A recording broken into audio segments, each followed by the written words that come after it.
having sparkling teeth through a whitening strip or a custom bleaching tray might seem like a 21st century phenomenon. In reality, the art of teeth whitening is a technique that has been around in some form for centuries. The history of teeth whitening or cleaning teeth can be traced back to ancient times. In 3000 BC, people didn't brush their teeth with a brush, but they did use something called chew sticks.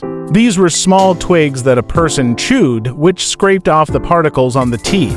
The teeth whitening practice began around 4,000 years ago with the ancient Egyptians, who created a whitening paste using ground pumice stone mixed with wine vinegar. White teeth were a mark of beauty and a sign of wealth. Ancient Romans whitened their teeth using urine. You read that correctly.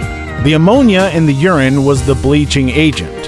During the 17th century, people relied on their barbers to care for hair and teeth. The barber would file down the teeth and apply an acid to whiten them. While the practice made teeth whiter, it eroded tooth enamel and led to decay. The effects of fluoride were discovered in the early 19th century when dentists realized that patients exposed to the chemical in food and water had cavity-free teeth. However, it was also found that too much fluoride could stain teeth.